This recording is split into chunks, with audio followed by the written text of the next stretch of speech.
jika tadi kita bersama dengan Profesor Madya Dr. Muhammad Fatty Yusof yang merupakan pensyarah undang-undang dan polisi Universiti Teknologi Malaysia UTM, tapi untuk waktu ini bersama dengan kami adalah Dr. Muhammad Asri Muhammad Ali yang merupakan fellow penyelidik Majlis Profesor Negara yang juga dari Universiti Malaya.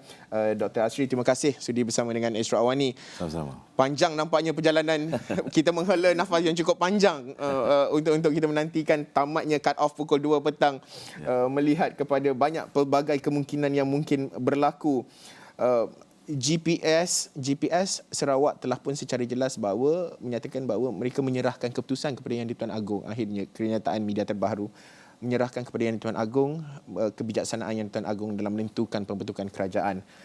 Datuk Seri Ismail Sabri Yaakob terkini menyatakan tadi bahawa BN kekal boleh menjadi pembangkang, boleh tiada masalah untuk menjadi pembangkang dan tidak memberi sokongan sama ada kepada Pakatan Harapan maupun Perikatan Nasional. Kebuntuan politik itu nampaknya masih ada dalam pembentukan kerajaan kita. Pandangan Dr. Asri. Ya, pertamanya terima kasih kepada Asru kerana sudi menjemput saya pada petang ini untuk berkongsi pendapat berkenaan dengan isu yang kita sedang alami.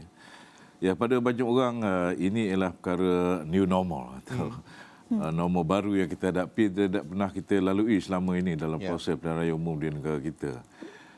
Di mana satu situasi still nightmare yang mimpi ngeri berlaku. Sebab biasa kita selepas pilihan raya tak sampai 24 jam atau lebih sedikit kita telah ada Perdana Menteri.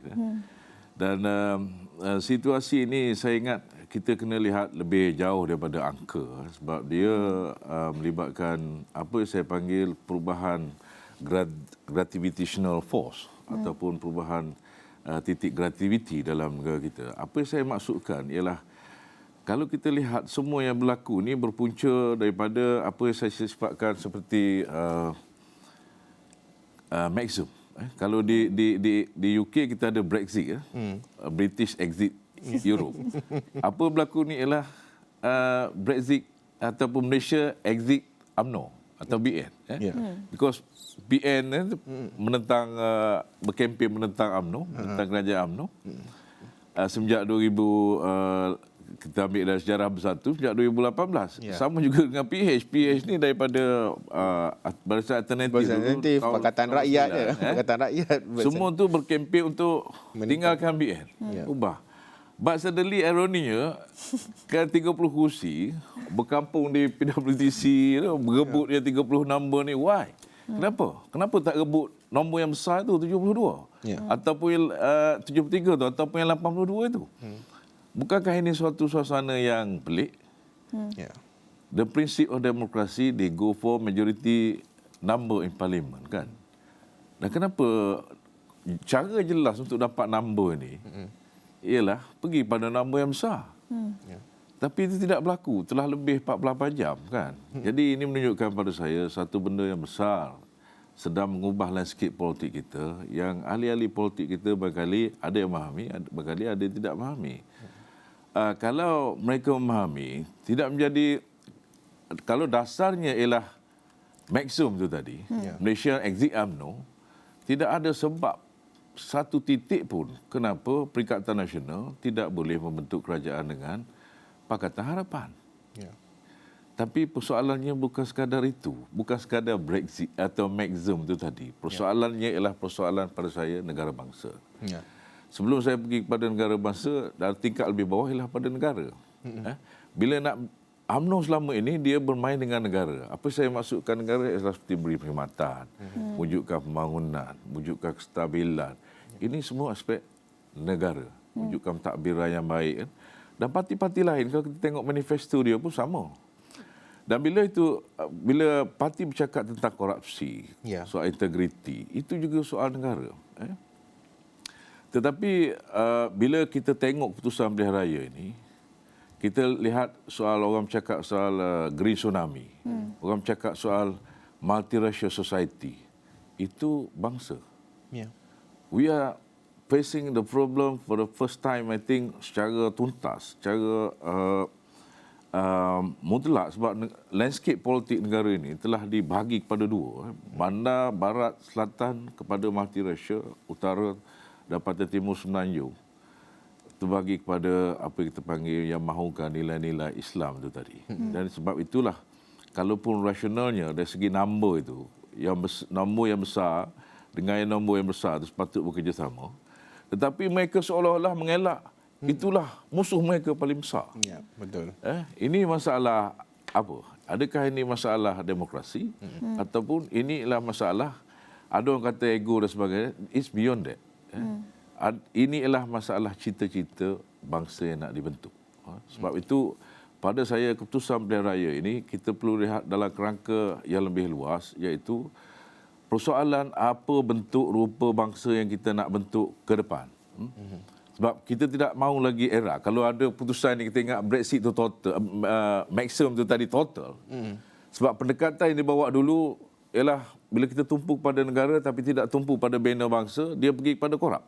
Dia pergi kepada kaya individu. Ini semacam rakyat Malaysia telah tolak. Sekiranya rakyat Malaysia telah tolak itu, apa bentuk bangsa yang rakyat Malaysia mahukan? Yang jelas ada depan mata kita yang mahukan nilai Islam. Sebab mereka menganggapkan nilai Islam itulah akan menjadi benteng pada negara yang bersih, pada negara yang ada integriti, pada pemimpin yang amanah. Di satu sudut yang lain, kita ada masyarakat yang mahukan multiracial yang based on keadilan sosial. Yang based kepada membawa kesejahteraan kepada semua kaum, menggunakan polisi need based. Kita mahu bergerak ke hadapan dalam rangka ini. So, pada saya soal masa untuk tentukan kerajaan ini, jangan kita bypass dia. Jangan kita make dia shortcut. Bagi proses politik itu berjalan. Sebab demokrasi ini, kalau kita nak shortcut, nak bypass, kita ambil hakim je lah jadi Perdana Menteri. Kita ambil peguam-peguam. Kenapa? Mereka inilah orang profesion yang dianggap bersih, yang dianggap amanah, yang dianggap profesional, bercakap hal-hal yang kompleks, menyelesaikan masalah kompleks. Tetapi demokrasi is not only about golongan profesional. Demokrasi is about legitimacy. It's about sovereignty of the power. Dan sovereignty dalam konteks demokrasi terletak pada rakyat. Dan prinsip utama demokrasi ialah penyertaan rakyat. It's not about moral. Kalau moral prinsipnya, kita ambil hakim je jadi Perdana Menteri. Tak payah kita nak kira undi, ambil cuti pergi buang undi. Kan? So, bila itu, landasan itu kita faham, bagi proses politik mengambil tempat.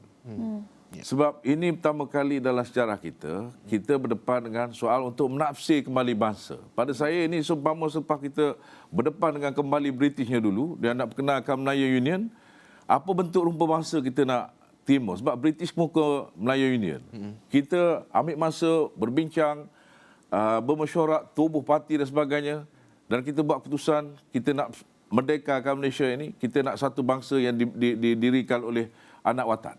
Situasi sekarang sama. Kita telah menolak satu kuasa yang selama ini sejak merdeka menguasai dan mencorakkan negara ini dalam rangka tadi, rangka pembangunan, rangka memberi kesejahteraan pada rakyat, menyusun perancangan ekonomi dan sebagainya, tapi dia berakhir dengan suasana yang menghasilkan perbezaan pendapatan yang jurang pendapatan semakin meluas, jurang pembangunan semakin meluas, soal perpaduan kaum tidak diurus dengan baik barangkali, dan soal korupsi, soal integriti menjadi endemik, menjadi dalam struktur badan politik kita. Dan kita telah tolak itu secara jelas. Mandat rakyat menolak itu. Itu saya sifatkan sebagai maksimum tadi. Malaysia exit UMNO.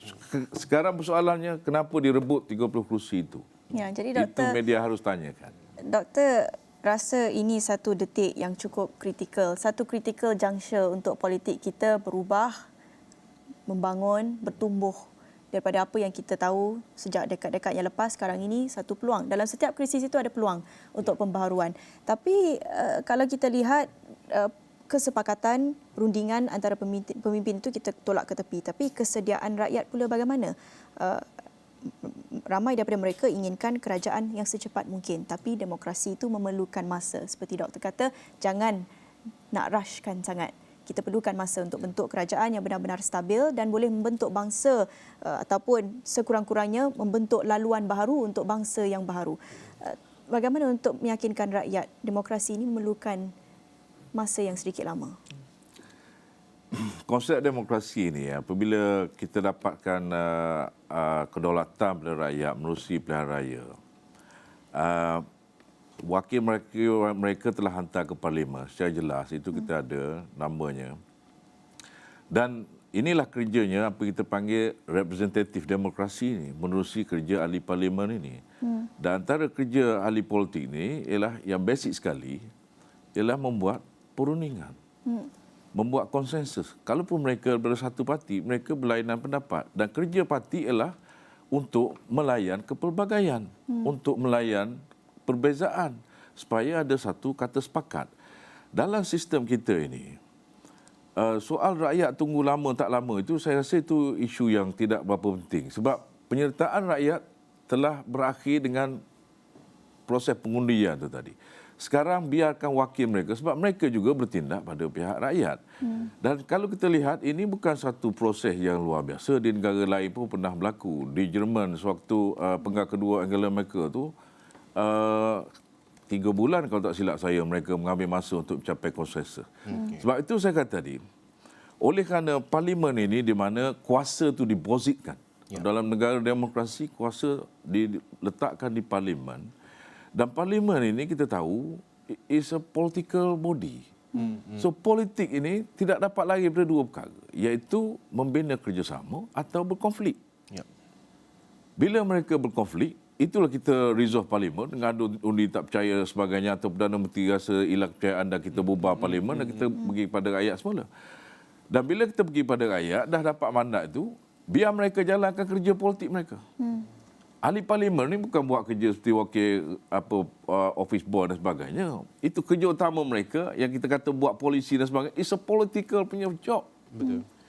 Jadi proses membentuk kerajaan ini terletak pada tangan ahli-ahli parlimen, menerusi parti mereka dan sebagainya. Dan kita kena percaya pada 2 perkara ahli politik perlu buat.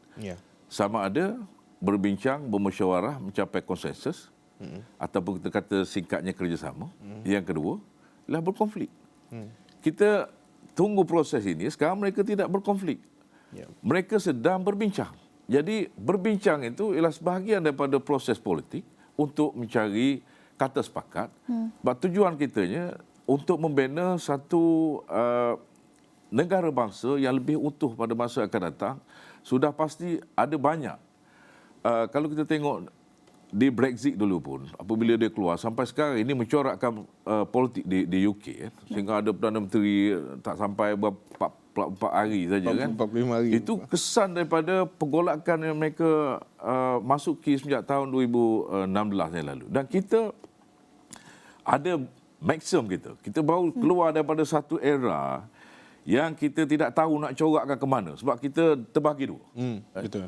Satu graviti menarik ke sini, satu graviti menarik ke sini. Kalau tengok dalam keseluruhan senario ini pada masa akan datang, amat tidak baik untuk Malaysia. Dikala kita sedang menghadapi suasana kemuraman ekonomi dengan nilai ringgitnya yang begitu rendah, dengan peluang pekerjaan yang tidak banyak bertambah, pengangguran meningkat, pendapatan tidak berubah. Kita boleh bercakap soal kekecewaan orang muda dan sebagainya kerana tidak nampak perubahan, kalaupun mereka telah membuat pengorbanan, pergi mengundi dan sebagainya. Tetapi ini ialah realiti yang paksa kita hadapi dalam masalah dalam sistem demokrasi berparlimen, iaitu masalah itu menjadi masalah politik yang kita serahkan kepada ahli politik untuk mereka cari jalan keluar.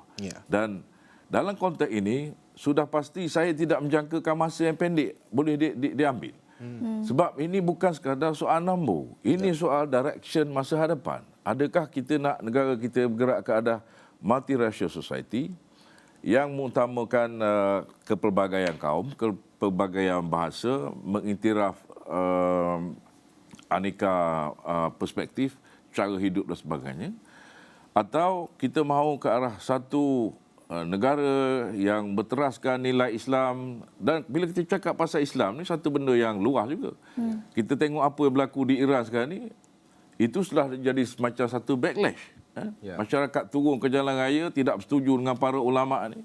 Kerana keadaan ekonomi tidak berubah, masalah sosial dan sebagainya, masalah kekuasaan, rule of law tidak dihormati. begitu teruk. Jadi ini ialah bukan satu masalah yang simple. Nation yang kita cuba gerakkan ini memerlukan satu masa yang panjang supaya kita dapat mencari satu titik pertemuan. Kalaupun tidak ke arah titik pertemuan, sekurang-kurangnya kita ada cara bagaimana untuk mengurangkan perbezaan ini. Dan ini memerlukan masa, memerlukan banyak konsensus dan memerlukan banyak penyertaan. Bukan sahaja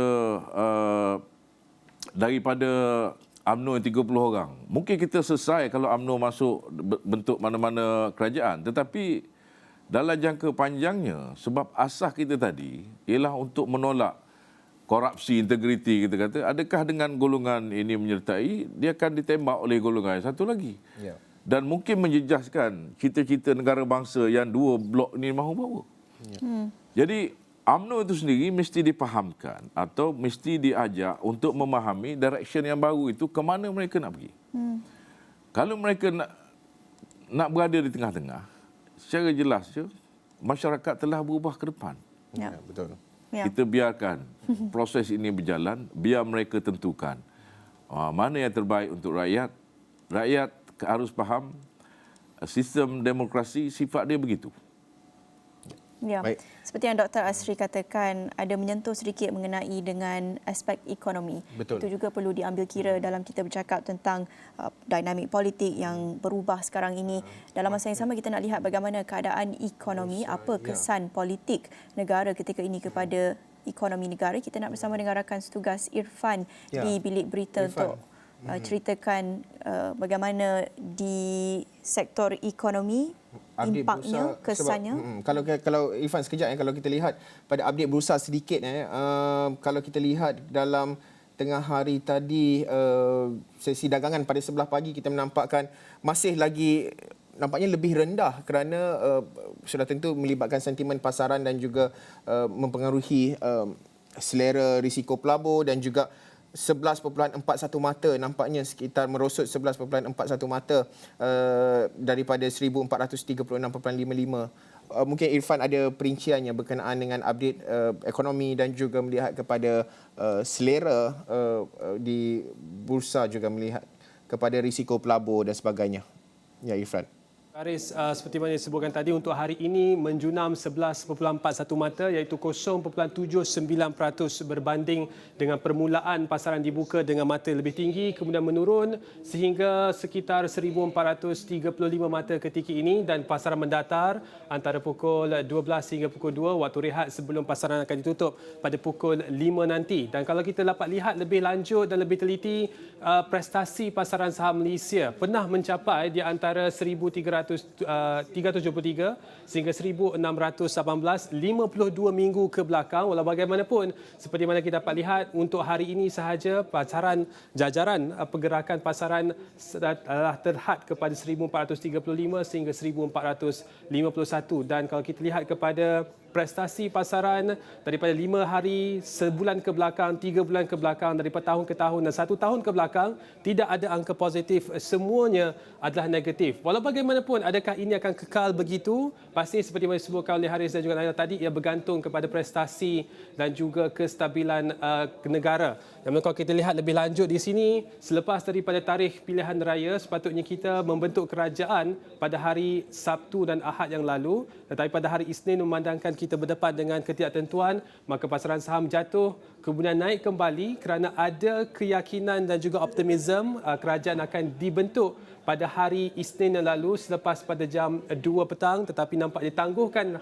sekali lagi pada hari ini dan waktu ini sekalipun masih lagi belum dapat kita pastikan berkenaan dengan bagaimanakah pergerakan pembentukan kerajaan untuk hari ini. Itu sedikit sebanyak Haris dan Naila berkenaan dengan pergerakan pasaran saham hari ini, yang mana kita terus berikan keyakinan kepada proses yang sedang berlangsung untuk memastikan bentuknya sebuah kerajaan yang boleh memikirkan tentang bagaimanakah kita boleh terus meningkatkan pasaran saham negara, seterusnya membina ekonomi yang lebih kukuh untuk negara. Kembali ke studio. Okey, Irfan, sudah tentu sentimen mempengaruhi pergerakan di Bursa Malaysia itu. tutup jam 2 petang ataupun cut off time yang diletakkan oleh Istana Negara.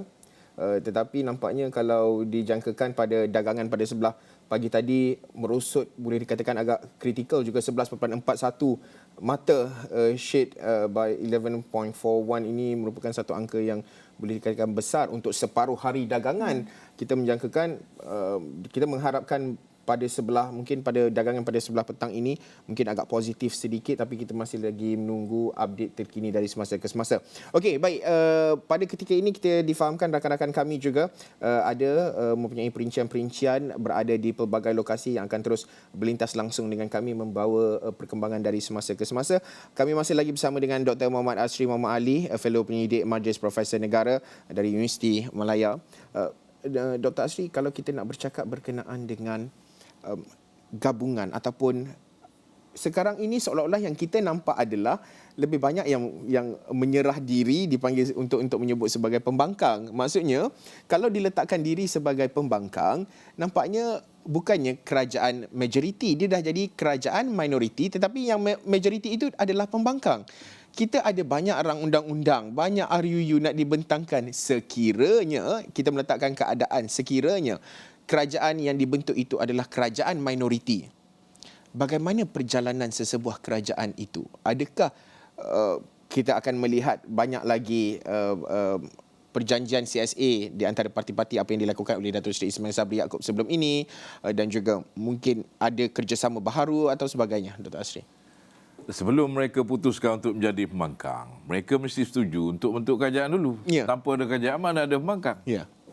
Jadi persoalan pertama mereka perlu selesaikan ialah itu yang diminta oleh Istana Negara, nama Perdana Menteri. Ya. Selesaikan dulu perkara asas ini, siapa Perdana Menteri dia yang dia nak. Kemudian cara bagaimana kita nak bentuk kerajaan itu, sama ada kerajaan kita kata unity atau kerajaan minoriti ini, di mana parti tidak mahu berada di blok kerajaan tetapi bersetuju untuk memberi sokongan kepada kerajaan melalui apa kita panggil CSA, Supply and Agreement. Apa? Agreement. Agreement. Yeah. Confident and Supply Agreement. Yeah. Dia CSA, Supply and Confident Agreement ni, dia melibatkan dua perkara saja. Yang pertama, pembangkang setuju tidak mengadakan undi tidak percaya kepada kerajaan minoriti yang bakal dibentuk itu. Yang kedua, apabila bajet nanti, pembentangan belanjawan, mereka akan sokong. Kalau ada yang ketiga berkenaan dengan polisi baru, akta dan sebagainya, mereka diharapkan duduk berbincang supaya ada konsensus baru boleh bawa ke depan. So, sebelum perkara itu dapat dilakukan, soal fundamental dia ialah siapa yang nak menerajui kerajaan minoriti itu. Saya rasa itu mereka perlu persetujui dahulu. Tanpa adanya kerajaan minoriti, pembangkang pun kita tak boleh wujudkan. Dan dia akhirnya kita selamanya berada dalam situasi hang parlimen. Ya. Ini gridlock kita panggil, yang sepatutnya ahli politik tidak memaksa diri mereka sampai ke situ. Sebab kalau sampai ke situ, pada saya, politik itu telah tidak menjalankan tanggungjawab dia. Sebab politik dalam demokrasi mesti berfaksikan pada untuk mewujudkan kesejahteraan, pada usaha untuk mewujudkan perpaduan kalangan masyarakat. Sekiranya perkara itu tidak dapat diwujudkan, dia menunjukkan betapa kita tidak ada jiwa sebagai negarawan ataupun seorang ahli politik yang menghormati keputusan rakyat, yang menghargai proses parlimen ini, di mana konsensus soal toleransi itu seharusnya diletakkan sebagai satu nilai yang utama, yang teratas kepada mana-mana yang nak bergiat dalam politik. Sebab tanpa nilai itu, mereka kalau duduk dalam parti pun mereka akan jadi kacau. Ya, betul. Parti akan jadi tidak stabil. Jadi saya tidak faham kenapa pemimpin parti tidak dapat mendisiplinkan ahli-ahli mereka, ahli-ahli dewan rakyat mereka, supaya to the line. Kita diberitahu dah ada sumpah sebelum menjadi calon, kita telah ada akta lompat parti. Jadi sepatutnya presiden atau pengurusi parti telah boleh menggunakan kuasa dia untuk membuang toksik daripada badan politik dia itu. Sebab yang tidak to the line ini, sampai bila pun dia akan menjadi satu barah, satu toksik pada parti itu untuk bergerak ke depan. Jadi, itu pada saya yang penting. Ya. Bentuk kerajaan dulu kemukakan nama Perdana Menteri, nyatakan sokongan, nak duduk belah kursi pembangkang atau nak duduk sebelah kursi kerajaan atau menyokong minority government, itu nombor 2. Kembali kepada persoalan adakah minority government ini stabil. Kalau kita tengok beberapa negara di Eropah, mereka stabil. Sebab prioriti mereka memasuki politik ini bukan untuk semuanya menjadi Perdana Menteri, menggunakan jawatan untuk mengumpul kekayaan untuk peribadi, tetapi untuk melihat polisi yang berguna untuk masyarakat, melihat sistem pendidikan yang ada berkualiti, sistem dunia pekerjaan yang ada kualiti, yang boleh menimbulkan kesejahteraan pada rakyat dengan gaji yang tinggi, bukannya keluar universiti dah kerja menjadi Grab, pemandu Grab ataupun cashier di supermarket. Itu matlamatnya. Jadi ini akan menguji dua perkara. Yang pertama, kematangan ahli-ahli politik kita. Adakah mereka ni real politician? Atau mereka ni politician yang nak grab the power, nak kumpul kekayaan. Kalau begitu situasinya, mereka tidak ada beza dengan penjajah dulu. Doktor, maaf, kita dapat update berkenaan dengan di perkarangan pintu 2 Istana Negara yang Di-Tuan Agong Al-Sultan Abdullah Riayatuddin Al-Mustafa Billah Shah ada bertemu dengan wakil-wakil media di perkarangan Istana Negara pintu 2 itu. Kita dengarkan apa yang dikatakan, yang dititahkan Tuanku. Tuanku jam berapa tak jumpa? Tuanku ke mana tu? Pukul berapa tak? Tuanku pukul berapa? Angkat jumpa. Jumpa Tuanku? Oh, lagi tengok ada. Hari ni ke Tuanku? Tuanku, Nak tengok siapa ada. ada yang hantar ke Tuanku? Ya? Ada yang hantar ke SD Tuanku? Mudah-mudahan, insyaAllah. Hari ni ke Tuanku? Hari ni ke Tuanku? Dan tak boleh nak kata. If you anything, because I'm not seen anything yet. Ada sabar, 5 keputusan rakyat, 5 keputusan wakil-wakil rakyat dan 5 keputusan yang Tuan Agong. Yeah, please be rational, yeah, and we have to move on. Kita perlu bergerak ke hadapan, ya, untuk negara kita yang tercinta ini. Itu saja. Sekadar ini saja, ya. Biar saya buat keputusan dalam masa terdekat ini. Tuanku, adakah panggil satu persatu ahli parlimen? Dapat tu. Soalnya saya di sini nak tahu dapat makanan tak? Ada bilik air tak? Tuanku, ada yang minta tangguh lagi ke? Tuanku, ada permintaan melanjutkan lagi ke? Okay. Are you enjoying the World Cup match? Tak tengok apa? Tak sempat tengok Tuanku perampung sini. Ya? Tuanku, ada yang minta tangguhkan lagi ke? Terima kasih, ya. Tuanku, ada minta lanjutkan lagi ke? Terima kasih Tuanku. We have to move on. Ya, move on, bergerak ke hadapan Tuan sebagai Agong. sebuah negara, Titah Tuan Agong. Tapi masih tidak memberi bayangan sama ada menerima SD baharu selepas apa yang dikatakan oleh pemimpin-pemimpin Perikatan Nasional. Mereka sudah pun kemukakan, malah tambah lagi seorang yang memberi sokongan kepada Perikatan Nasional, tapi bagi lagi satu pihak tidak jelas kerana banyak perkembangan yang kami terima dalam beberapa jam yang lepas. Tapi bagi Yang di-Pertuan Agong, baginda tidak memberi bayangan, hanya menunggu apa keputusan yang akan diumumkan oleh Istana Negara. Kami akan bawakan apa-apa pergerakan, perkembangan yang kami terima. Tetapi setakat ini, apa yang dititahkan, kita perlu bergerak ke hadapan, move on.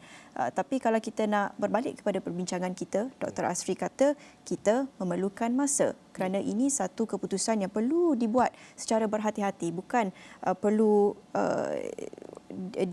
di-rushkan, mengambil masa kerana ini satu critical juncture, satu detik yang kritikal untuk pergerakan negara selepas ini, hala tuju negara selepas ini, bagaimana untuk membentuk masyarakat selepas ini. Sama ada ingin masyarakat yang berpelbagai atau lebih melihat kepada nilai-nilai Islam untuk membawa negara bergerak ke hadapan. Bagaimana untuk kita melihat masa yang diperlukan sekarang ini kebijaksanaan yang di-Pertuan Agong untuk memberi lebih masa untuk rundingan antara parti-parti ini mencari kesepakatan? Pada saya kata tadi, asasnya ialah kembalikan kepercayaan kepada proses politik dan jangan bypass proses politik ini sebab dia akan menimbul masalah lain yang akan lebih kompleks. Dan kita harus percaya kepada kewarasan ahli-ahli politik kita ni sebab itu tadi saya kata, proses ini akan menguji kita dua perkara. Yang pertama ialah tentang kematangan ahli politik kita. Adakah mereka ini orang yang berjiwa kecil, yang berhasrat untuk mendapatkan kuasa, kemudian mengumpul kekayaan. Kalau itu sifatnya, mereka seperti penjajah yang lalu. Yang datang ke negara kita, kemudian bawa kekayaan balik ke London. Kali ini dia bukan bawa balik kekayaan ke London, dia bawa balik ke kawasan-kawasan dia lah. Buat bina rumah banglo dan sebagainya, lepas dia bersara kan. Itu berlaku. Yang kedua, proses ini akan memperlihatkan kepada kita kematangan demokrasi. Adakah demokrasi kita akan menjadi lebih baik? Demokrasi kita akan menjadi lebih teguh. Dia akan menunjukkan demokrasi kita lebih baik sekiranya mereka dapat capai kesepakatan dalam masa yang diberikan. Sebab itu saya kata ruang perlu diberi kepada mereka untuk menguji perkara ini. Kalau mereka dapat bentuk konsensus, artinya sebab demokrasi ini kan menghayati perbezaan, menghargai toleransi, meraihkan kepelbagaian pendapat. Dan memang itu kerja parti. Sebab dalam keluarga pun, kita mengurus keluarga, ada perbezaan pendapat. Apatah lagi kalau parti kita ada 2 juta, 3 juta ahli. Biar mereka selesaikan dengan ahli mereka, biar mereka selesaikan dengan ahli-ahli parlimen mereka. Ahli parlimen ada 82, 73, ada 30, ada 22 ni kan. Dia bukan satu kepala. Biar mereka selesaikan dalam kerangka demokrasi tadi. Because perundingan, proses mencapai kompromi, proses mencapai konsensus, itu memerlukan rationality, memerlukan tolak ansur, memerlukan nilai berlapang dada. Ini patut kita lihat, patut kita raikan. Sebab bila kita ada pemimpin yang lahir daripada sistem demokrasi ini, baru kita akan ada pemimpin yang respon terhadap apa masyarakat mahu, yang punya simpati yang tinggi terhadap nasib hidup rakyat, bukannya main bulldoze saja atau mengikut satu kepala saja. Proses ini akan mengajar pemimpin. Akan mengajar pemimpin membaca sentimen, mengajar pemimpin membaca hasrat bukan saja pengundi luar sana tetapi ahli-ahli parlimen yang menjadi anggota parti mereka. Kalau mereka memegang jawatan tertentu, pada sekarang ini tidak bermakna. Sebab apa? Jawatan itu tidak boleh menggerakkan mereka ke mana-mana kecuali mereka ada satu sebulak suara, mencapai keputusan sebulak suara untuk bergerak ke hadapan. Pada saya ini satu proses yang menarik sebab dia menghancurkan hierarki. Sebab itu kita dengar suara-suara yang kalah, suara-suara yang tidak bertanding. Kutuk pemimpin mereka, desak pemimpin mereka untuk dapat jawatan, peletak jawatan dan sebagainya. Ya selama ini kita tidak pernah dengar. Pada saya ini ialah satu proses demokrasi. Masyarakat kita telah berani bercakap. Masyarakat telah lama berani bercakap tapi yang satu parti kita kata ni dia dihalang bercakap. Sekarang kita dengar semua dibawa ke atas meja kan.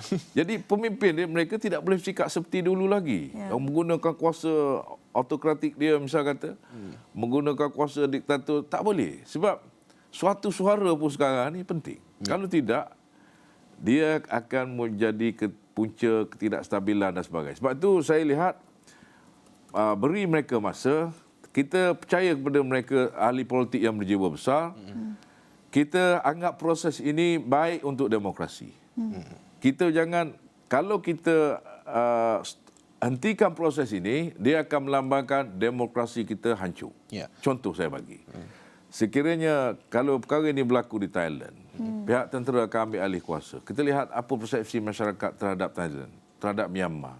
Di mana keputusan parlimen dibatalkan oleh tentera. Sebab semua dunia tahu tentera bukannya orang boleh mengurus ekonomi. Tentera bukan orang yang boleh mengurus sensitiviti sentimen masyarakat yang pelbagai. Mereka satu hala saja.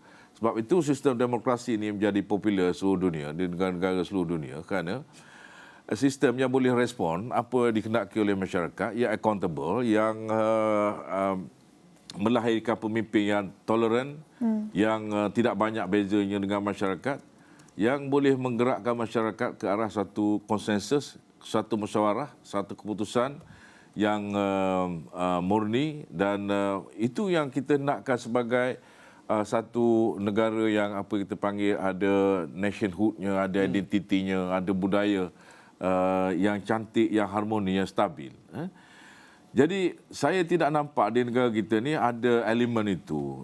Jadi saya dan rakyat Malaysia berharap supaya institusi lain, seperti utamanya institusi istana, dapat memberi masa kepada ahli-ahli politik kita menyelesaikan masalah politik ini menerusi kaedah politik.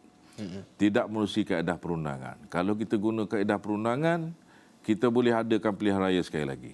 Macam apa yang berlaku di Israel. Apabila tidak ada kerajaan gabungan yang dapat menunjukkan majoriti dan kerajaan minoriti yang ada CSA tadi pun tidak dapat diwujudkan, cara lain ialah menggunakan proses undang-undang, adakan sekali lagi pilihan raya.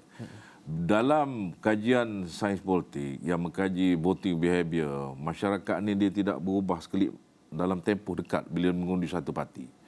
Sebab parti ini dianggap seperti agama, terutama di negara luar pada Europe lah kan. Di Europe pun kalau mereka tu tebal dengan ideologi sosialis ke apa, dia tidak akan pindah kepada undi kepada parti yang berideologi kanan dalam kelip mata. Jadi kalau kita ada proses pilihan raya kedua macam Israel buat dulu, tidak menyelesaikan masalah sebab undi sama, keputusan hampir sama. Bab penyokong-penyokong yang sama. Kalau ada pun beza keluar peratus sikit begitu je. Sebab itu Israel antara 2019 hingga 2021 mengadakan, tak silap saya, 3 kali pilihan raya umum. Sebab kerajaan incumbent yang ada pada masa itu tidak ada majoriti. Ya, betul. Jadi sebab itu saya kata tadi, melihat kepada senario berlaku seluruh dunia, kita kena percaya pada proses demokrasi, kita kena percaya kepada kematangan ahli politik kita, kita kena lihat krisis ini krisis yang positif. Yang boleh membuka lebih banyak ruang demokrasi. Sebab masyarakat kita ini berada dalam ruang demokrasi. Kalau demokrasi itu 100, kita berada tak 30% je sebelum ini. Sekarang ini kita lihat dia nak terbuka sebanyak mana. Kita berbincang. Biar mereka mencapai konsensus. Biar mereka membentuk satu pakatan. Sebab yang kita nak bergerak ke hadapan, ini daripada pengalaman kita lalui dulu, tidak stabil, tidak ada loyalty, tidak ada kesetiaan. Kita tidak mahu itu lagi sebab dia menyusahkan masyarakat kita untuk 2 tahun, 3 tahun akan datang. Betul. Dan tak lama lagi kita ada pilihan raya lagi. Paling lewat 6 bulan lagi untuk 6 negeri ini. Negeri, ya. Jadi sebab itu kemantapan keputusan, kejituan keputusan yang nak diambil oleh parti ini cukup penting supaya kita boleh bergerak tanpa ada lagi kelakuan atau gelagak seperti mana yang kita alami setakat ini. Tetap dalam suasana kita berdepan dengan usaha untuk memulihkan ekonomi, suasana kita untuk mewujudkan perpaduan akibat perpecahan yang begitu ketara kita lihat menerusi proses pilihan raya yang lalu. Kerajaan yang kita harap diwujudkan ini ialah kerajaan yang mampu menyatu kembali, mampu merapatkan semula perbezaan ini. Sebab kalau kita lihat harapan generasi baru, milenial, Gen Z dan sebagainya ialah untuk sekian lama tidak ada perubahan di negara kita ini. Sama ada dari segi ekonominya, sama ada dari segi peluang kerjanya, sama ada dari segi pendapatannya, soal kemampuan untuk membeli rumah, soal education, tidak ada. Mereka harap perubahan. Jadi kita percayakan kepada ahli politik kita, mereka boleh bawa perubahan. Bagilah ruang itu untuk mereka. Sebab itu pada saya, krisis ini patut diraikan, bukan dikutuk, dihina. Dihentikan proses demokrasi itu. Doktor menyebut memberi kepercayaan sama juga seperti apa yang dititahkan oleh Yang di-Tuan Agong. Beri kepercayaan kepada rakyat, beri kepercayaan kepada pemimpin politik dalam menentukan kerajaan yang bakal dibentuk. Dan sudah tentu untuk waktu ini kita nak cuba untuk dapatkan Faris Daniel di perkarangan pintu 2 Istana Negara. Mungkin Faris Daniel mungkin boleh bawakan perincian apa yang berlaku, apa mungkin ada detail apa yang diperinci ataupun yang dititahkan oleh Yang di-Pertuan Agong. Kerana tadi soundbite Yang di-Pertuan Agong tadi nampak sayup-sayup je apa yang yang dititahkan Yang di-Pertuan Agong. Faris Daniel. Baik, terima kasih Haris. Sekarang saya masih lagi berada di hadapan pintu 2 Istana Negara. Yang akan menggantikan saya lepas ni adalah Hafizur Roslin. Tapi saya nak kongsikan sedikit yang mana pada jam 2.20 petang tadi, kenderaan yang membawa Yang di-Pertuan Agong memasuki pintu 2 Istana Negara dan baginda sempat berkenan menyantuni petugas media di hadapan pintu Istana Negara, dan kami sempat bertanyakan beberapa persoalan yang mungkin rakyat Malaysia juga nantikan pada hari ini, yang mana kami petugas media bertanyakan kepada Yang di-Pertuan Agong Sultan Baginda bertitah yang mana menyatakan akan meneliti sokongan parti atau gabungan politik untuk membentuk kerajaan pasca PRU ke-15, dan baginda turut menyeru agar rakyat terus bersabar dan menantikan keputusan daripada wakil-wakil parti politik. Dan titah baginda juga tadi, baginda baru saja pulang selepas keluar dari pintu 1 Istana Negara sekitar jam 12 tengah hari tadi, dan baginda juga menambah titah baginda berharap rakyat dapat bersabar dan akan buat keputusan dalam masa terdekat. Dan baginda menyeru agar rakyat perlu bergerak ke harapan untuk move on untuk negara dan menerima apa jua keputusan rakyat serta wakil rakyat dan baginda sendiri, dan be rational, sabar, terima keputusan rakyat, terima keputusan wakil-wakil rakyat dan juga Yang di-Pertuan Agong. Dan itu antara titah yang dikongsikan oleh baginda kepada kami petugas media sebentar tadi, dan kami masih lagi menantikan pergerakan masuk pemimpin parti politik. Waktu sudah mutamat selepas dah sampai jam 2 petang dah pun, tapi masih belum ada lagi pergerakan masuk dan sebagainya. Dan sebelum baginda Yang di-Pertuan Agong, ada sebuah kenderaan yang memasuki pintu 2 Istana Negara yang mana melibatkan kenderaan Toyota Velfire berwarna hitam yang membawa speaker Dewan Rakyat. Dan seketika ini kami masih melihat satu pergerakan yang mana melibatkan Toyota Alphard berwarna putih, tidak pasti membawa individu siapa, dan kami pihak media juga setelah menjemput. Baik, ini adalah antara perkongsian perkembangan terkini di hadapan pintu 2 Istana Negara. Mungkin kamera boleh tunjukkan di sana. Ini dipercayai kenderaan yang membawa pengerusi Pakatan Harapan Datuk Seri Anwar Ibrahim. Bukan, nampaknya ini adalah kenderaan yang membawa masuk Raja Permaisuri Agong. Saya cuba dapatkan. Mungkin Raja Permaisuri Agong baginda tidak berhenti dan hanya melambai kepada petugas media. Kalau anda dapat lihat, Audi A8 berwarna hitam yang membawa Raja Permaisuri Agong yang memasuki pintu 2 Istana Negara. Selepas baginda pagi tadi ada keluar melalui pintu 1, dan dipercayai tujuan baginda keluar adalah bertujuan medical check-up. Dan itu antara yang dikongsikan oleh daripada media-media yang berkampung di pintu 2 Istana Negara. Dan saya kira itu sahaja perkembangan untuk jam ini. Media-media masih lagi alert, masih lagi boleh dikatakan bersedia 100% untuk menantikan manakah pemimpin parti politik, manakah calon Perdana Menteri kita yang ke-10 yang akan memasuki pintu 2 Istana Negara. Saya kira itu saja, dan laporan lanjut akan saya kongsikan artikelnya di platform astroawni.com. Saya terus kepada rakan setugas di Pusat Penyiaran Asia. Okey, terima kasih Faris untuk laporan itu. Kalau anda baru saja mengikuti kami di saluran 501 Astro Awani, sekiranya anda tertinggal perkembangan yang kami bawakan sejak 1 jam yang lepas, tentunya kita melihat jam sekarang 2.52, sudah hampir sejam melepasi deadline yang ditetapkan oleh Yang di-Pertuan Agong untuk wakil-wakil gabungan parti untuk mengemukakan siapa calon Perdana Menteri yang mempunyai sokongan majoriti yang mencukupi. Kalau kita nak backtrack sikit, kita nak ikut kronologinya, nak bandingkan antara kedua-dua gabungan ini. Bagi Perikatan Nasional, semalam katanya mereka dah kemukakan sokongan majoriti yang mencukupi. Hari ini tambah lagi seorang, tetapi tidak begitu jelas siapa yang terdiri daripada sokongan ini. Kalau kita nak mengikut kepada kenyataan GPS sebelum ini, mereka katakan gabungan itu terdiri daripada Perikatan Nasional, GPS dan juga Barisan Nasional. Tetapi kalau kita ikut kronologinya, selepas itu kita lihat sidang media yang dilakukan oleh pihak Barisan Nasional pula.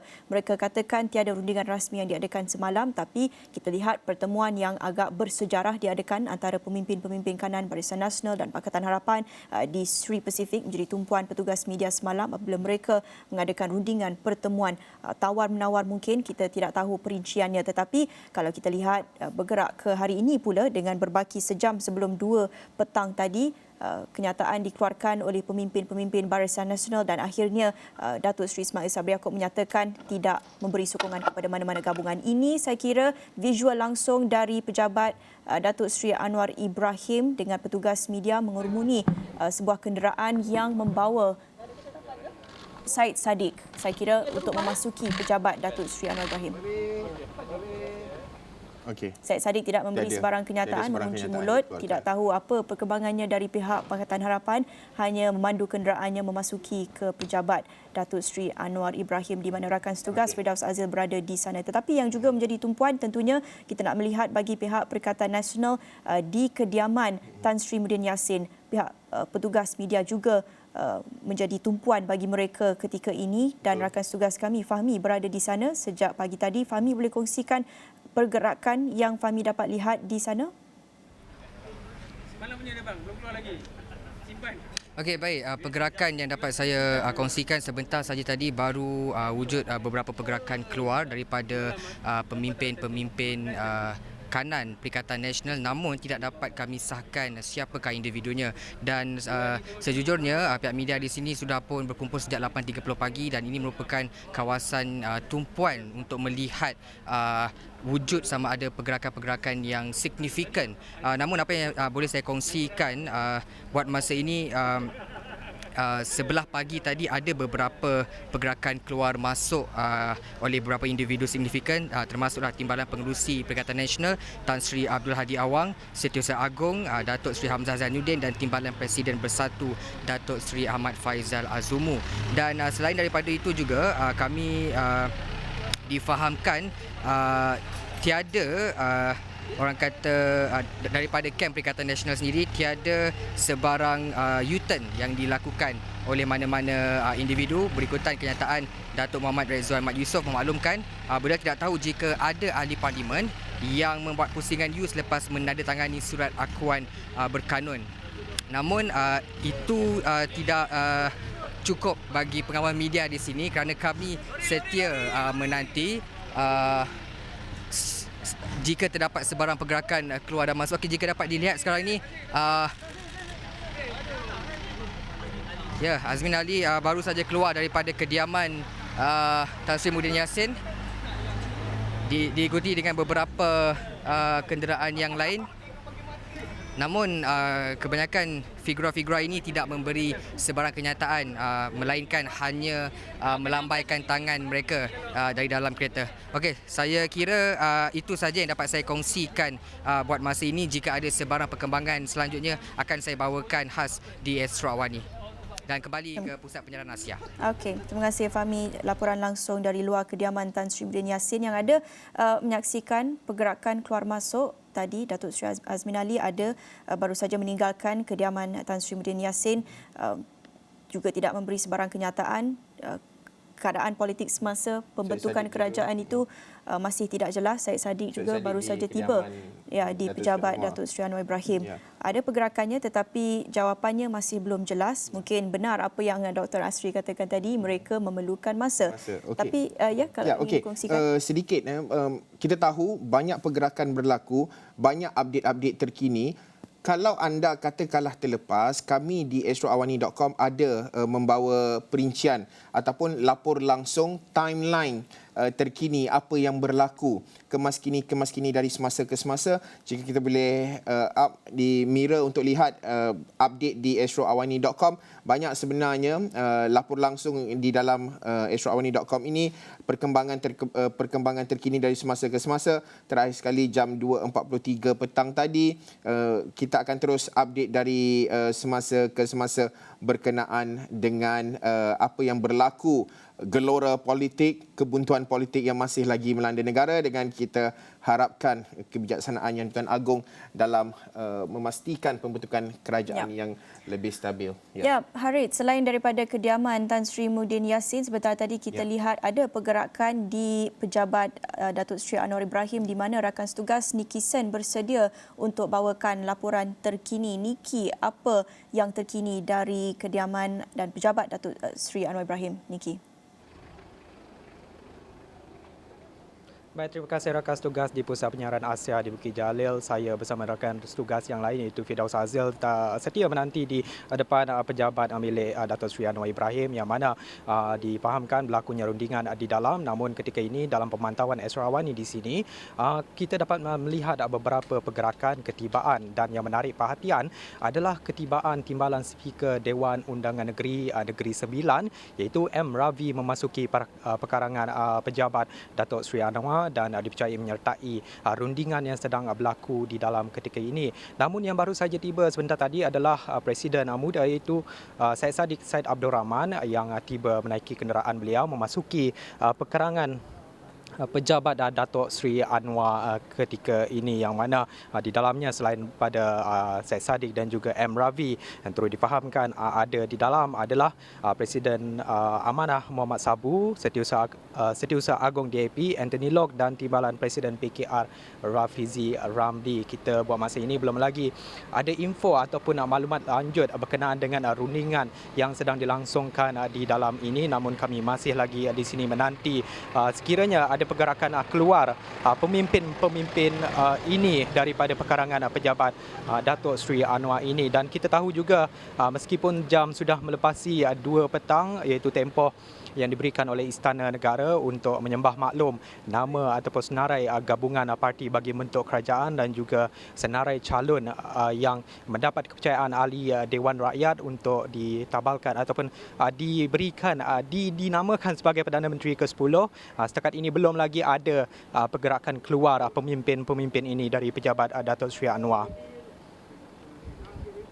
Sebarang pergerakan akan Niki laporkan itu di Bukit Gasing, sebentar tadi di Bukit Damansara dan sebelum itu di Bukit Istana. Tumpuan terus terarah kepada ketiga-tiga bukit ini di mana rakan-rakan tugas kita berada dan akan bawakan sebarang perkembangan dan pergerakan. Kalau kita nak berbalik kepada perbincangan mengenai dengan saya nak alihkan perhatian kembali kepada apa yang dititahkan Yang di-Pertuan Agong sebentar tadi mengenai dengan kesabaran yang diperlukan pihak rakyat sekarang ini. Katanya, let's be patient, accept the decision of the people, the decision of MPs and the decision of the Yang di-Pertuan Agong. Be rational and we have to move on.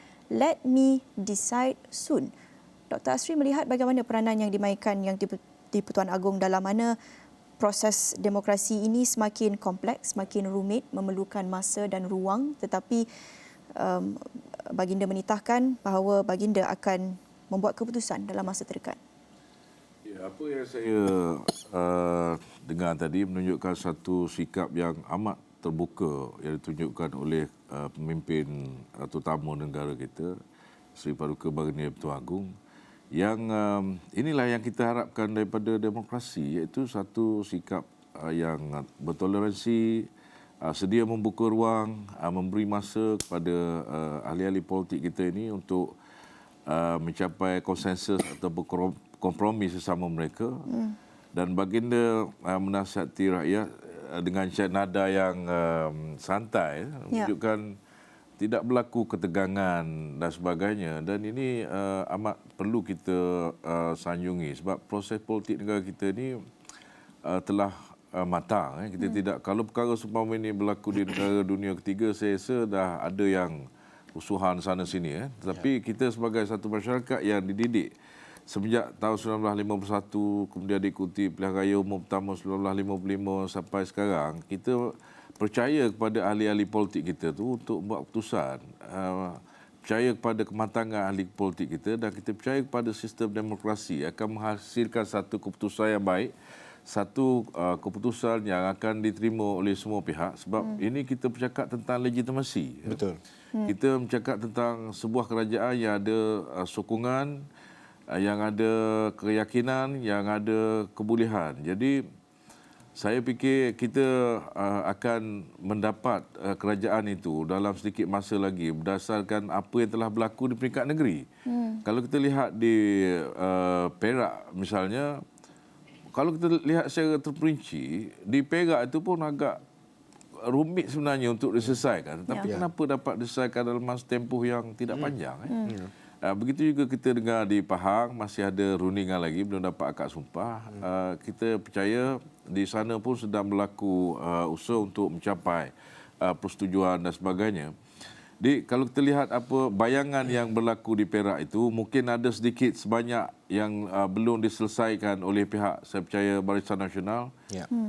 Di antara, sebab Barisan Nasional ni bukan satu parti, ada banyak parti dalamnya melibatkan MCA, MIC. Sudah pasti mereka memikirkan tentang situasi yang mereka akan tempuhi bila, sebab apa yang kita lihat apabila BN mahu menyertai PH di mana berlaku di Perak. PH itu sendiri ialah satu gabungan yang di bawahnya ada pelbagai parti, termasuklah yang terlihat muda yang diwakili Syed Saddiq tadi kan, DAP, PKR, Amanah sebagainya. Apabila dua gabungan ini bercantum, andainya bercantum, kita akan menghasilkan satu super strong coalition. Bukan grand coalition lagi. It's a super strong coalition yang sudah pasti akan mencorakkan masa depan politik kita untuk satu jangka masa yang panjang. Sebab first grand coalition yang kita ada dalam sistem kita di tahun 63-64 apabila Barisan Nasional buat, kita lihat tidak ada parti lain dapat menggoyang mereka sehingga tahun 2018. Jadi kalau super strong coalition ini diwujudkan, saya ingat bukan sekadar 20 tahun atau 30 tahun. Kalau dia intact, kalau dia dapat berperanan sebagai ahli politik matang saya kata tadi, yang dapat meraih perbezaan, dapat menerima kepelbagaian dan sebagainya, mungkin untuk 100 tahun akan datang. Jadi apa salahnya kalau untuk benda kebaikan 100 tahun, kita menunggu seminggu, 2 minggu, lantaran sebulan. Biar kita pecah kepala dalam tempoh sebulan atau seminggu ini untuk mencapai keselesaan, kesejahteraan untuk 100 tahun akan datang. Betul. Ya. Okey. Baik, sudah tentu banyak yang kita nak perincikan waktu ini dan difahamkan pada ketika ini berada di talian adalah Tan Sri Rais Yatim yang merupakan yang di-Pertua Dewan Negara. Assalamualaikum Tan Sri. Waalaikumsalam. Apa khabar Tan Sri melihat dalam situasi suasana politik ketika ini, melihat juga kepada parlimen tergantungnya itu, apa yang boleh kita fahami, apa hikmah yang boleh kita pelajari dan juga melihat menuju ke hadapan Tan Sri? Buat diri saya sihat belaka, tapi negara tampak bukan tak begitu sihat. Jadi dalam interjeksi ini, yang jelas bagi kita ialah prinsip dulu. Yakni prinsip demokrasi adakah dihormati dan diamalkan. Jadi dengan keadaan sebegitu, apabila zahirnya keputusan pilihan raya pada 19 hari bulan tempoh hari, yang tampak oleh kita ialah parti utama yang mendapat pilihan rakyat ialah H dengan 82 kerusi dan PN dengan 73 kerusi, Barisan Nasional dengan 30 kerusi. Tetapi dalam keadaan untuk merebut masa, saya dapati seolah-olah yang lebih penting ialah parti yang corot sekali. Parti itu yang diambil sekarang sebagai ukuran mana parti itu nak pergi, sama ada dengan PH atau dengan PN. Jadi yang penting kita betulkan dulu ialah parti yang dua di atas, yakni PH dan PN, mempunyai lokas tandai untuk merangka kerajaan.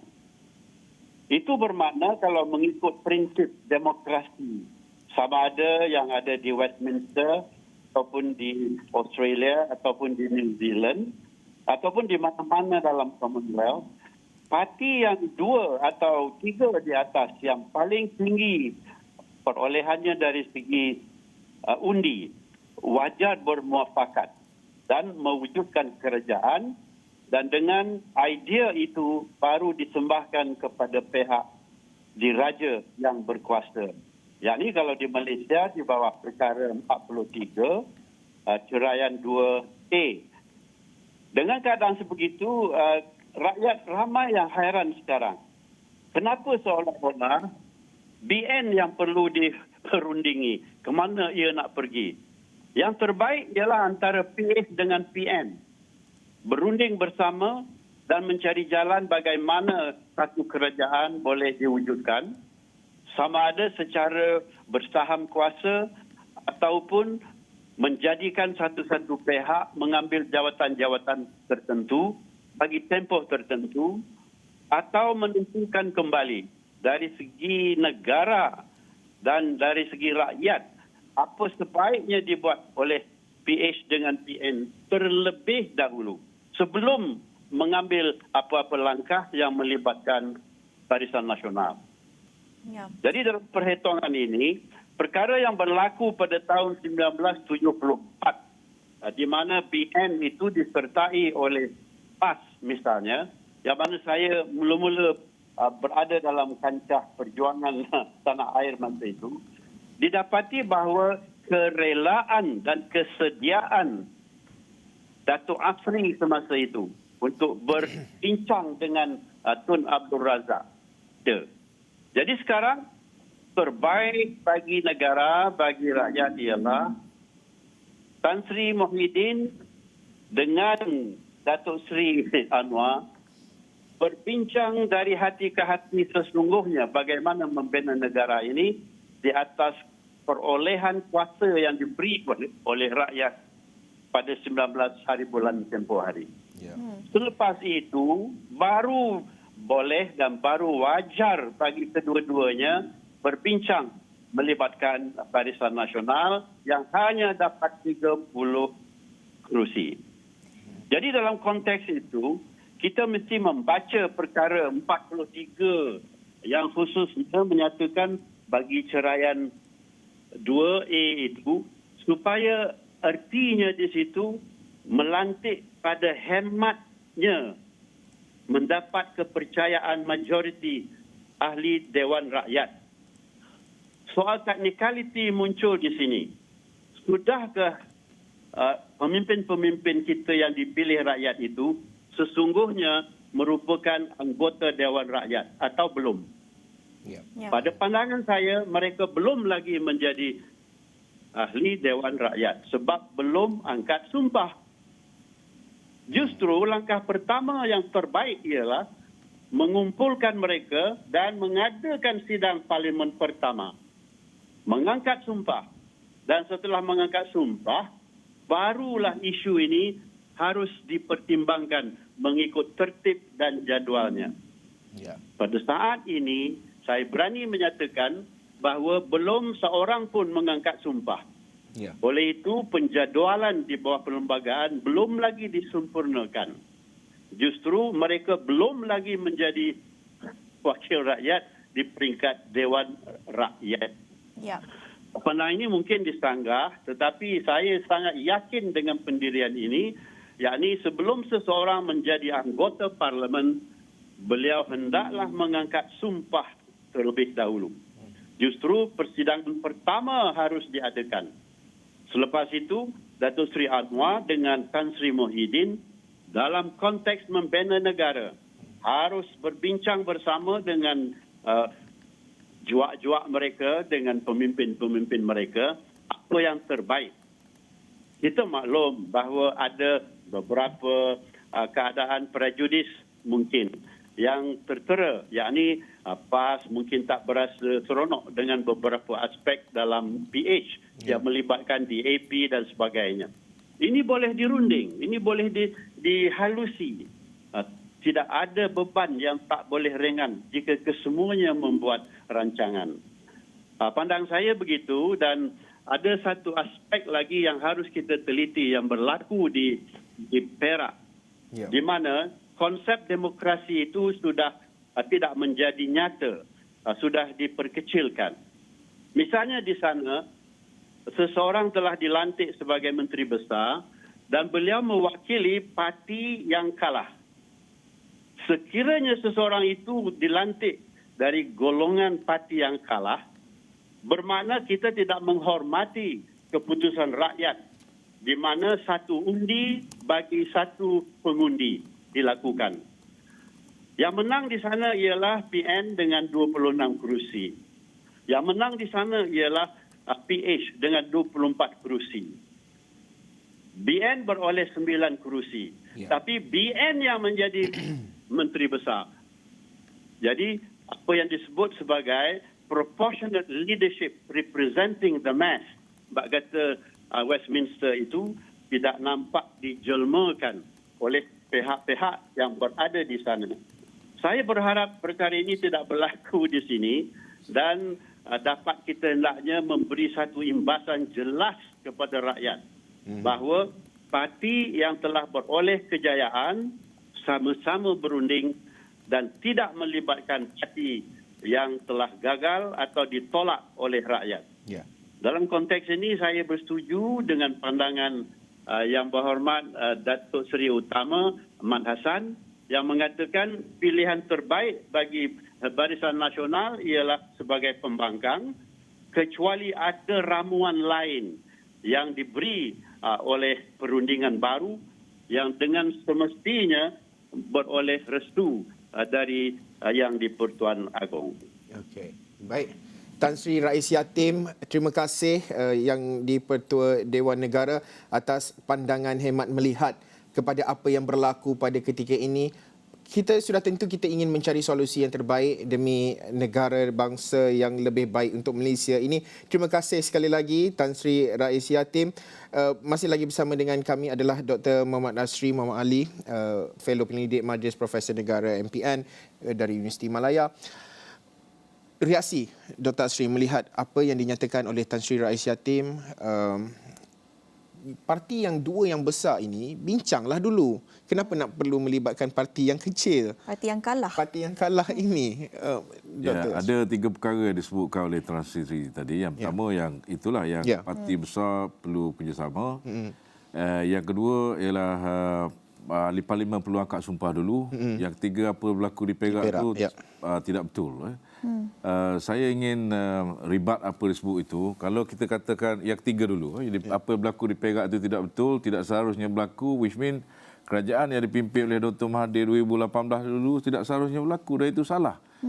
Pada saya ini ukuran orang pengamal undang-undang lah. Kalau ukuran politik itu, kalau dah ada persetujuan, saya kata tadi, proses politik ini melibatkan kolaborasi, persetujuan dan sebagainya. Kalau itu mereka setuju, jangan pedulikan mereka ada minoriti ke majoriti ke, mereka dah setuju. Nak capai persetujuan itu bukan suatu perkara yang mudah dalam politik. Seorang individu telah pun mendapat kepercayaan. Di kalangan parti. Tidak timbul mereka ni banyak kerusi ke, yang ini sedikit kerusi. Oleh kerana mereka bersetuju macam 2018 yang lalu, Mahathir hanya ada tak sampai dalam 11 kerusi saja kan. Dia jadi Perdana Menteri. Wak Azizah waktu tu ada lebih kat 50 kerusi, tak jadi Perdana Menteri. Tak jadi masalah. Sebab ukuran, kita jangan guna ukuran moral dalam konteks demokrasi. Prinsip asas demokrasi is not about moral. It's about penyertaan, about participation. Sebab itu kita raikan undi. Sebab itu kita raikan konsensus oleh representatif kita. Ini itu yang ketiga saya agak dah jelas soalan itu. Dia tertangga sekali dengan apa yang berlaku dan realiti. Begitu juga di Britain. Kita ada pilihan raya umum di Britain 2010 yang lalu di mana konservatif tidak mendapat majoriti. Dia jemput Lib Dem untuk bersama menjadi kerajaan. Adakah itu salah? Itu menunjukkan dalam konteks demokrasi ukuran salah betul dan sebagainya itu serahkan kepada undang-undang. Ini ialah soal konsensus. Soal untuk membentuk siapa yang ada majoriti. Dan ini saya tidak langsung menjawab soalan yang pertama. Isu yang pertama ditimbulkan yang PN perlu bekerjasama dengan PH itu yang terbaik. Dan saya telah address isu ini pada awal tadi, tapi tak apa untuk jawab kembali apa yang dilontarkan sebagai respon saya. Kalau kita berfikir di level negara, itulah patutnya berlaku. Level negara maksudnya kita berfikir dalam konteks untuk kemah kajian terhadap takbiran, wujud pembangunan seperti mana yang dibuat oleh BN dulu. Itu telah boleh berlaku dan patutnya berlaku semalam. Tapi hari ini tidak berlaku. Persoalan besarnya ialah kenapa? Jawapannya tidak ada dalam soal negara itu. Kita perlu analisis pada satu level lagi, iaitu level negara bangsa. Ini ialah persaingan untuk mencorakkan negara bangsa kita pada masa akan datang. Satu pihak cuba gravitinya ditarik oleh kekuatan Islam. satu pihak lagi ditarik oleh kekuatan untuk membentuk bangsa yang merupakan multiracial community. Ya, betul. Tidak ada titik pertemuan di situ. Sebab itu kalau kita gunakan pendekatan yang disebut oleh Tan Sri tadi, peringkat negara, kita akan marahlah kepada mereka ni. Sumpama kita melihat sebatang sungai, sungai itu belok ke kanan, kita marah pada Tuhan. Kenapa sungai belok ke kanan tidak belok ke kiri? Ya. Ini bukan berdasarkan asas ilmu. Kita akan menjadi orang yang tidak boleh memberi idea untuk pembangunan masyarakat sebab masyarakat itu kompleks. Sebab itu analisis terhadap negara bangsa itu perlu kita fahami bahawa kita boleh sulam dia dengan kerangka demokrasi yang kita ada. Kita akan memberi kepercayaan kepada ahli politik kita untuk mencapai perbincangan. Dan saya kata tadi, contoh di United Kingdom 2010, David Cameron tidak memilih untuk berunding dengan Labour. Kenapa? Dan tidak ada pernah dalam sejarah Britain, seingat saya, Konservatif berbincang dengan Labour Party untuk mewujudkan kerajaan. Kenapa? Sebab bukan soal negara.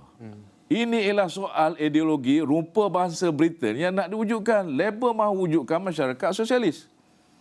Konservatif mahu mewujudkan masyarakat liberal dan kapitalis. Menyanjung konsep ekonomi neoliberal. Ya.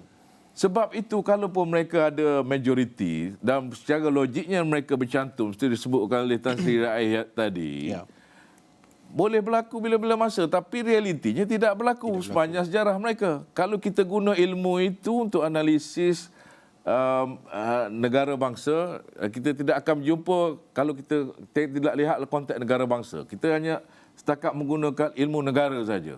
Kita tidak akan jumpa dan kita akan marah. Kenapa sungai tadi saya kata belok ke kanan, tidak belok ke kiri?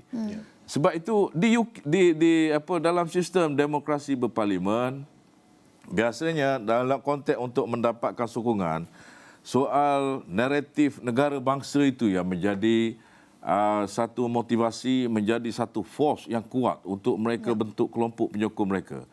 Kepada isu ketiga yang dibangkitkan tadi ialah soal apa dia tadi? Lupa lah saya tiba-tiba. Melihat kepada satu adalah Mengenai parti besar. Kenapa sekarang dikata di parti satu kecil? cadangan yang diberikan adalah mengenai ahli Dewan Rakyat yang belum angkat sumpah adakan sidang khas secara terbuka. Menarik pada saya sebab Tan Sri Rais ada PhD dan dia buat PhD di UK. Menarik pada saya kerana dia tidak lihat proses yang berlaku di UK. Sistem Westminster di UK bukan anggota parlimen angkat sumpah dulu. Pemimpin yang ada majoriti akan menghadap baginda Queen. Sekarang baginda King lah kan. Sebab dalam konteks demokrasi, secara prinsipnya apabila undi itu telah diberi dan jelas ada representatif, mereka secara prinsipnya anggota parlimen. Anggota badan legislatif. Angkat sumpah tu hanya ritual. Dan kerja legislatif tadi saya kata, dalam sistem demokrasi berparlimen ialah di mana kuasa itu dipositkan. Apa maksudnya kuasa itu dipositkan? Kuasa itu mesti dapat mendukung Perdana Menteri. Jadi secara prinsipnya kalau pun mereka telah tidak ada sumpah, ahli parlimen 222 orang ni, tolak yang kita tak apa ni lagi, mereka telah ada kuasa untuk membukakan nama Perdana Menteri. Itu yang sedang ditunggu oleh Baginda Seri Paduka Yang di-Pertuan Agong. Mereka itu telah menjadi anggota legislatif secara prinsipnya. Dan di situ punca kuasa dalam sistem demokrasi berparlimen. Dan tidak pernah ada sepanjang pengamatan saya di mana-mana negara demokrasi berparlimen, ahli parlimen itu pergi angkat sumpah dulu sebelum mereka mewujudkan ketua eksekutif. Sebab badan dalam sistem kerajaan demokrasi ini yang dibahagi pada tiga, iaitu judiciary, legislatif, eksekutif, konteks kita satu lagi iaitu di-Pertuan Agong, mesti wujud beringan dulu. Dan fungsi-fungsi utama itu dia jelas. Sebab itu eksekutif tidak akan lahir tanpa ada mandat daripada legislatif. Itu pentingnya nama Perdana Menteri itu dikemukakan dulu atau ada sokongan daripada legislatif dulu, baru eksekutif itu boleh diisi. Dan sepanjang kita merdeka pun, itu yang kita lakukan sebab kita follow Westminster style seperti mana dia buat di Britain. Okey. Saya nak berbalik kepada perbincangan kita mengenai dengan titik pertemuan antara kedua-dua pihak ini. Saya kira satu titik pertemuan antara Dr. Asri dan Tan Sri Rais tadi bersetuju pihak yang menang ini yang diberi keutamaan untuk membentuk kerajaan, membentuk kerjasama. Tapi kalau berbalik kepada apa yang Dr. Asri katakan, dua ideologi berbeza yang menjadi dorongan kedua-dua pihak ini. Satu, kita melihat lebih multiracial society, satu berpandukan nilai-nilai Islam, Dr. Asri kata. Tapi sejauh mana sebenarnya rundingan pemimpin parti ini berpandukan kepada ideologi? Atau adakah mereka sebenarnya berpandukan kepada kepentingan, perkongsian kuasa, interest? Mungkin satu pro yang saya lihat pada cadangan Tan Sri Rais itu, apabila sidang diadakan secara terbuka itu, kita dapat lihat apa yang dirundingkan itu adalah telus, terbuka. Tapi apabila diadakan, kita memberi keyakinan kepada wakil rakyat untuk rundingkan yang terbaik, tetapi kita tidak tahu apa yang dirundingkan. Kita percaya, kita ingin beri keyakinan mereka rundingkan berpandukan kepada ideologi, nilai-nilai yang terbaik. Tetapi realitinya kita tahu, real politiknya kita tahu ada perkongsian kuasa, ada kepentingan yang dibincangkan juga. Okey, kita lihat secara fakta di depan mata kita. Semenjak proses keputusan pilihan raya lalu, tidak pernah ada pertemuan di antara ketua PH yang dipimpin oleh Datuk Seri Anwar dengan Tan Sri Muhyiddin Yassin. Kenapa? Mereka ini kalau kita tengok sejarah, dua-duanya dilahirkan oleh Sekolah Pemikiran Barisan Nasional dan UMNO. Apa yang menyebabkan mereka begitu berbeza sehingga tidak boleh duduk sekali dan berbincang seperti teori Tan Sri Rais tadi? Sebab itu pada saya, peranan ideologi yang memisahkan mereka ini. Bukan soal pertentangan personaliti. Saya rasa secara personaliti mereka boleh duduk di meja dan minum sekali. Datuk Seri Anwar Ibrahim bersama Tan Sri Haji Hadi Awang dalam ABIM dulu. Datuk Seri Anwar Ibrahim pengurusi ABIM pusat, Haji Hadi Awang pengurusi ABIM negeri. Dan kita tidak nampak mereka ni pernah berbalah. Tapi sepanjang hari ini, mereka tidak duduk membawa parti mereka berbincang persoalannya. Why? Itu jelas peranan ideologi. Sama juga dengan David Cameron dulu, tidak pernah menjemput Jeremy Corbyn untuk duduk bincang walau 1 minit pun. Kerana pertentangan ideologi. Dan kita lihat kenapa UMNO dikejar oleh kedua-dua parti. Sebab mereka lihat UMNO tidak ekstrim pada mana-mana ideologi. Multiracial pun mereka ada sebab ada MCA, MIC di sana. Soal agama pun mereka ada. Sebab ramai juga ulama seperti Johari di Sungai Petani itu, ketua pengurusi UMNO negeri Kedah kan. Jadi ada banyak pragmatisme yang dilihat di dalam UMNO, sebab itu mereka mendekati Barisan Nasional atau UMNO berbanding dengan kedua parti itu berunding sendiri. Sama juga di Britain dulu. Kenapa David Cameron misalnya approaching pemimpin parti Lib Dem? Kerana mereka lihat di sana tidak ada perbezaan ideologi yang begitu ketara berbanding Labour yang pro-left atau sosialis dan parti-parti lain. Sebab Lib Dem ni sebenarnya pecahan daripada Labour, tapi dia lebih pergi ke arah sentral. Jadi ideologi, bila kita bercakap ideologi, itulah bagaimana cita-cita untuk mewujudkan bangsa yang diimpikan. Dan ini menjadi penghalang kepada usaha untuk perundingan itu, untuk menyelesaikan masalah yang berbeza sedikit saja antara mereka ni. Kalau mereka bergabung, ada lebih tutup majoriti di antara dua parti ni kan. Tapi realiti tidak berlaku. Okey.